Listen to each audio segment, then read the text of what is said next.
루키치가 볼을 받았을 때 상황을 잘 보셔야 됩니다. 토트넘 선수들 지금 중앙에 아무도 없어요. 중앙에 지금 아무도 없습니다. 제 개인적인 생각은 어제 패배는 여러 가지가 맞물렸다라고 생각을 해요. 우선 토트넘이 개개인별로 선수 컨디션이 너무 안 좋았습니다. 거의 대부분의 선수들이 폼이 거의 바닥, 거의 하를 찍었다라고 해도 무방할 정도의 폼이었다라고 봐요. 또 다른 거 하나는 토트넘 선수들이 그 폼이 떨어진 이유 중에 멘탈적인 문제도 좀 있었던 것 같아요. 선수들이 어저께 굉장히 열심히 뛰지 않았습니다. 동기부여가 좀 안 됐던 것 같습니다. 그러니까 예를 들면 빌라전이 굉장히 중요했다라고 생각을 했는데 빌라전에 대승을 거뒀지 않습니까? 그러면서 뭔가 조금 풀어진 느낌? 아, 우리 됐어 이제. 플럼쯤이야. 빌라도 이겼는데 4대0으로 클린시트 했지. 이제 됐어. 약간 이런 느낌이 있었나? 라는 생각이 들 정도로 좀 동기부여가 없어 보였다? 그런 부분도 있었고요. 게다가 풀럼의 마르코 실바 감독이 굉장히 토트넘의 그 전술에 대해서 대응을 잘 준비해왔고 전술적으로 완전히 밀렸다. 그리고 마지막으로 전술적으로 아무리 완벽하게 준비를 해와도 경기장에서 구현이 안 될 수가 있잖아요. 그런데 준비를 잘해왔는데 선수들이 어저께 그걸 또 너무 잘 경기장에서 보여줬어요. 풀럼이 어제 좀 되는 날이었다. 패스웍이 너무 완벽해. 그러니까 모든 게 맞물린 거죠. 이런 것들이 맞물리면서 어제 3대0 패배는 사실 나올 수밖에 없었고 정당한 결과다라고 볼 수밖에 없을 것 같습니다. 저는 오늘 여러분들하고 이걸 이야기하고 싶어요. 일단 드라구신이 못했어요. 그리고 베르너도 골을 못 넣었죠. 그런 개인적인 부분도 있습니다만 어찌됐건 전체적으로 경기에서 상대에게 밀렸다라는 걸 인정을 할 수밖에 없는 상황이고 왜 그렇게 됐는지를 생각을 하다 보면 드라구신이 실점을 해서 졌다? 2골 정도 드라구신이 실점했습니다. 그러나 토트넘이 한 골도 못 넣지 않습니까? 만약에 토트넘이 한 골 넣거나 2골을 넣었어. 그래서 졌으면 드라구신이 완전히 죽일 놈인데 사실 공격진도 골을 못 넣었어요. 그러니까 완전히 이거 드라구신의 잘못으로 몰아가기 좀 힘듭니다. 물론 드라구신이 선제골을 줬기 때문에 경기가 힘들게 끌려간 측면도 있지만 어찌됐건 공격에서 그렇다고 해서 막 엄청난 모습들을 보여줬냐? 그게 아니잖아요. 그쵸? 또 베르너가 또 골을 못 넣은 것 갖고 우리가 비난할 수도 있습니다. 물론 저도 답답해요. 그거 왜 못 넣었지? 그러나 베르너가 들어오기 전에 3골을 실점을 했거든요. 그러니까 패배의 원인을 베르너한테 돌리는 것도 사실 베르너한테 좀 가혹하죠. 그 전에 3골을 먹지 말았어야지 그러면. 근데 3대0으로 지는 상태에서 들어왔는데 베르너 그거 하나 못 넣었다고 베르너를 죽일 놈으로 몰아간다는 건 조금 제가 봤었을 땐 범인 찾기? 한 명을 몰아갖고 걔한테 그냥 다 떠넘기는 그런 느낌이 있기 때문에 그냥 경기 플랜에서 밀렸다. 어제 선수들이 얼마나 안 좋았는지 그거부터 한번 좀 볼까요? 자, 이 장면인데요. 이게 지금 포로거든요. 포로가 여기서 앞으로 달려가는 선수에게 전방으로 이제 찔러주는 장면이에요. 근데 포로가 여러분 다 아시겠지만 킥이 좋은 선수고 그래서 전담 키커고 롱볼이 굉장히 좋은 선수입니다. 근데 어저께 얼마나 안 좋았냐면 공이 여기 떨어집니다. 뒤에서 날아와서. 이게 손흥민한테 간 것도 아니고 클루세프스키한테 간 것도 아니고 중간에 떨어져요. 그쵸? 이렇게 어떤 선수가 받아먹으라는 건지 알 수 없을 정도의 그 정도로 지금 패스가 안 됐거든요. 그러니까 포로가 이날 어제 굉장히 몸이 안 좋았다라는 걸 바로 보여주는 이런 장면이 근데 이것만 있는 게 아니에요. 근데 제가 포로 잘못한 것만 모아갖고 스페셜 할 수가 없으니까 이게 어저께 하이 턴오버거든요. 하이 턴오버가 토트넘이 8번을 상대 지역에서 공을 빼냈습니다. 이렇게 여기에서 공을 빼냈을 때 이게 어떻게 되는가 그걸 좀 보려고 해요. 이 장면인데 여기서 클루셉스키하고 페드로 포로가 압박을 하면서 이 공을 따냅니다. 상당히 좋은 지역에서 공을 빼냈죠. 그래서 클루셉스키가 여기서 공을 이제 치고 들어가는데 여기서 왼발잡이다 보니까 바깥발로 좀 감아서 주던가 아니면은 여기서 포로가 이쪽으로 진행을 하니까 좀 끌고 들어가다가 옆으로 좀 내주던가 그러면 이제 메디슨과 손흥민 연결할 수 있지 않습니까? 근데 여기서 클루셉스키가 베시를 상대로 이제 돌파를 시도를 합니다. 한 명은 제쳤어. 그렇지만 수비 카바가 들어오지 않습니까? 그래서 클루셉스키가 볼을 몰고 들어오다가 여기서 이제 공을 뺏기거든요. 자, 지금 볼 뺏기는 거 보이시죠? 그러다 보니까 하이 턴오버 상황을 살리지 못합니다. 그러니까 제가 항상 셉셉이한테 얘기하는 게 한 명 제끼면 좀 옆에 좀 봐. 좀 주고 가자고. 만약에 예를 들어서 손흥민한테 주잖아요? 그럼 손흥민이 슈팅을 때릴 수도 있지만 손흥민 선수가 되게 이타적인 선수예요. 다시 주고 들어갈 때 3자 패스할 수 있어요. 근데 그런 게 안 되니까 너무 답답합니다. 자, 이 장면은 손흥민 선수가 여기서 압박을 이렇게 들어가니까 레노가 전방으로 패스를 합니다. 이때 파페사르가 이 볼을 뺏으려고 압박을 들어가죠. 볼을 뺏어낸 다음에 이 장면인데 여기서 이제 마음이 너무 급했던 거예요. 손흥민 선수한테 패스를 하려고 했던 것 같아요. 슈팅은 아니었던 것 같고 바로 옆에 선수가 수비가 붙어있지 않습니까? 그러다 보니까 발 맞고 튕겨나갑니다. 여기서 조금만 여유를 가지고 뒤에도 동료가 있었고 메디슨도 동료가 있었기 때문에 이게 지금 클루셉스키로 보이는데, 클루셉스키한테 뒤로 만약에 내줬다면 돌아서서, 그럼 클루셉스키가 메디슨한테 패스를 해주면 굉장히 유리한 상황이거든요. 자, 이런 식으로 이제 공격에서 골을 넣을 수 있는 기회가 아무리 전술적으로 막힌다고 하더라도 오죠. 몇 번 오는데 그걸 못 살렸습니다. 자, 그래서 선수들의 개개인적인 이런 실수 말고 전술적으로 어떻게 밀렸는지 같이 한번 여러분들하고 보도록 하겠습니다. 자, 일단 보시면은요, 어제 그 실바 감독이 4-4-2로 수비를 진행을 했어요. 지금 풀럼을 보시면 여기 1명, 2명, 3명, 그리고 화면에 보이지 않는 곳에 4명, 이렇게 4명 쓰고요. 또 1명, 2명, 3명, 4명 쓰고요. 그리고 앞에 1명, 2명, 이렇게 4-4-2 포메이션으로 경기를 진행을 했거든요. 그러다 보니까 두 줄 수비 라인이 굉장히 이렇게 컴팩트합니다. 이렇게. 그래서 이 좁은 사이에 만약에 토트넘 선수들이 막 볼을 받는다? 사방에서 둘러싸요.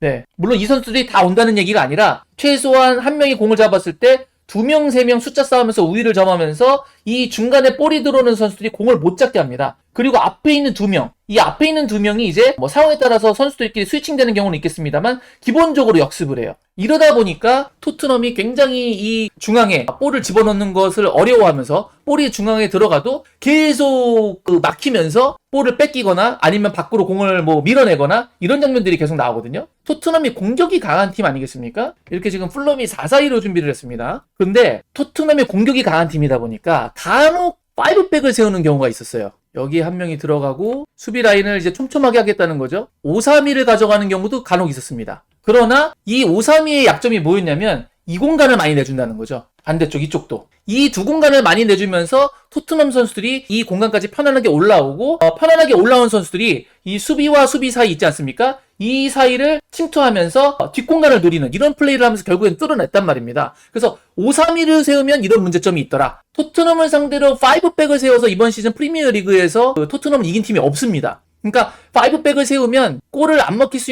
있는 가능성은 높아지지만 그렇다고 해서 이기지는 못하더라 라는 생각을 한 것 같아요. 그래서 이 공간을 주기 싫은 감독들이 선택하는 게 그럼 더 수비적으로 할래? 5-4-1 갈래? 이렇게 생각할 수 있겠죠. 그럼 여기서 5-4-1을 해버리면 지금처럼 그러면 아까 같은 이쪽 측면 공간 안 주죠. 그럼 진짜 토트넘 답답해집니다. 잘 못 뚫어내요. 이런 경우에 좀 힘들어했어요. 근데 문제는 뭐냐? 공격수가 한 명밖에 없지 않습니까? 그러다 보니까 풀럼도 공격이 안 됩니다. 역습이 안 돼. 그래서 실바 감독 같은 경우에는 한 명을 세워놓고선 뭐 아무것도 하기 힘들다. 그러니까 최소한 공격이 2명은 있어야 된다라고 판단을 한 것 같고요. 그래서 투톱 체제로 가면서 5백보다는 4-4-2를 하면서 컴팩트하게 수비 라인을 굉장히 좀 집중시키면서 그 사이에 공이 침투됐을 때 굉장히 기민하게 움직일 수 있는 한 명의 수비수가 토트넘의 상대와 1대1을 하지 않게끔 굉장히 좀 잘했다. 가장 지금 토트넘의 전형을 잘 대응한 4-4-2가 아니었나라고 생각을 합니다. 브레넌 존슨이 4-4-2로 줄을 서버리다 보니까 이 공간을 허락을 안 하면서 여기를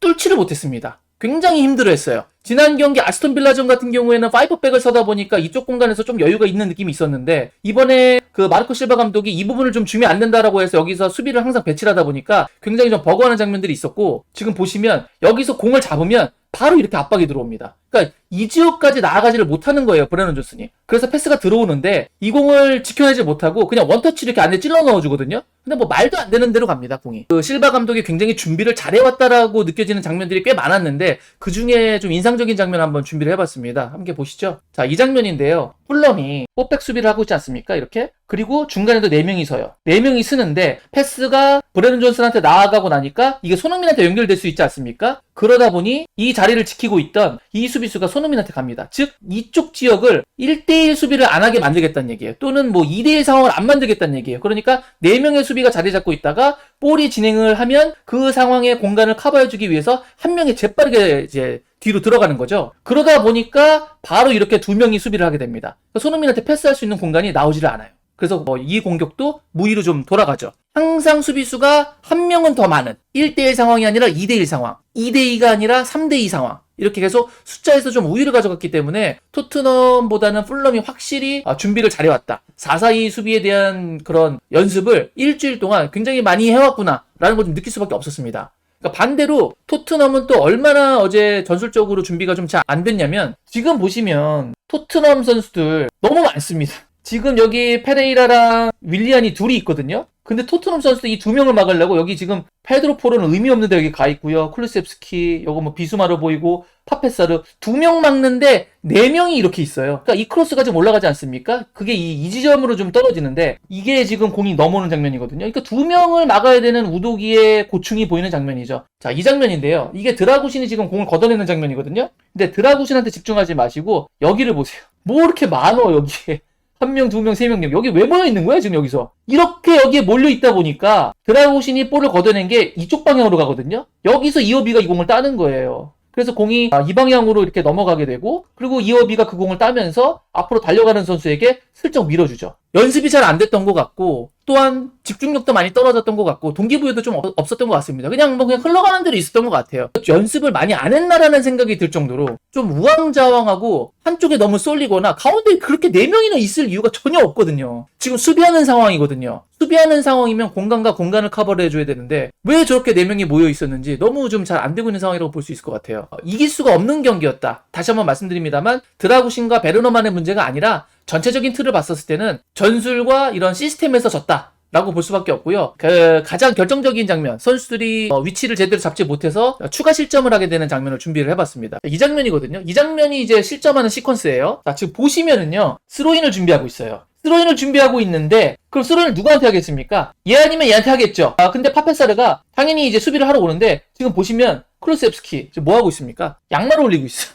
양말 이거 지금 정지화면이라서 그런데 양말을 2번 올리더라고요. 넌 얘를 막아야 될 거 아니야. 여기서 양말을 올리고 있어. 나 미치겠더라고 진짜. 그래가지고 이쪽에서 이 양말 올리고 있는 사이에 파페사르가 윌리안한테 붙어버리니까 스로이는 이 방향으로 줍니다. 어떻게 되겠습니까? 역방향 거리니까 못 따라가죠. 그래서 그냥 편안하게 공을 받아요. 편안하게 지금처럼 공을 받고 파페사르가 가다가 이게 돌아갑니다. 이제 클루셉스키는 이제 양말 다 신었어. 늦었지 뭐 의미가 있어? 그런데 지금 보시면 여기 이 중앙에 아무도 없습니다. 풀럼 선수 한 명 빼고. 루키치였던 것 같은데 팔리냐가 공을 받았는데 루키치 쪽에 아무도 없어요. 그래서 루키치한테 패스가 이렇게 가죠.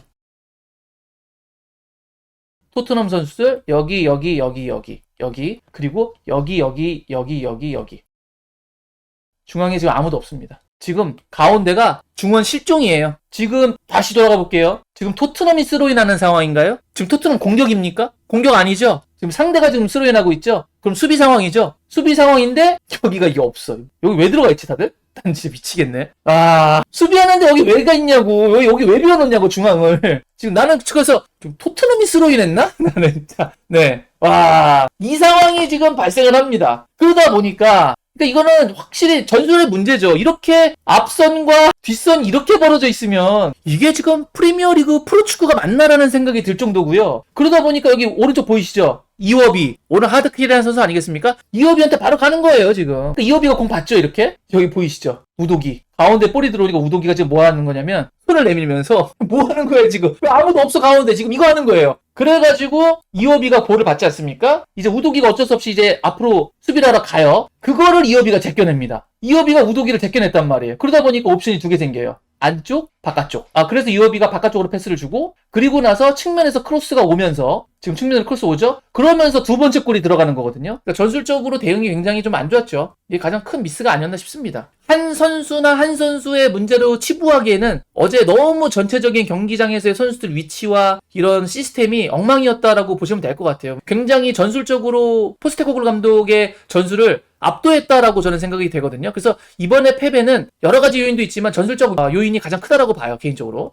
풀럼은 연습을 정말 굉장히 잘해왔다. 전체적으로 봤었을 때 제가 다시 한번 말씀을 드립니다만 베르너, 드라구신의 문제점들도 있었고 그리고 선수들 전체적으로 브레넌 존슨이라던가 손흥민 선수도 어제 컨디션 100% 좋다라고 말할 수 없는 상황이었고 대부분 다 부진했어요. 전체적으로 토트넘 못했고 전체적으로 풀럼 잘했고 선수들 개인적인 폼을 말씀드리는 겁니다. 거기에 양 감독이 들고 나온 그런 전술적 카드가 완전히 실바 감독이 토트넘의 공격을 막을 수 있는 아주 완벽한 전술을 준비해 옴으로써 어제는 결국에는 전술 승부에서 밀렸다. 어제의 경기는 3대0으로 되기 전에 뭔가 주사위를 한번 던졌어야 됐다. 베르너가 뭔가 뒤집기에는 좀 늦었다. 2대0까지는 모르겠는데 3대0 되는 순간 거의 끝났다. 이렇게 보고 있습니다. 너무 대응이 좀 늦었고 그거를 빨리 좀 바꿨어야 되는 건데 분위기를. 어제는 포스테코글루 감독이 참 큰 교훈을 좀 얻어야 되는 경기였다라고 저는 개인적으로 평가를 합니다. 포스테코글루 감독 개인적으로 좋은 감독이라고 생각을 하고 훌륭한 감독이라고 생각을 해요. 토트넘에 정말 새로운 힘을 불어넣었고 분위기를 반전시켰고 그리고 좋은 선수들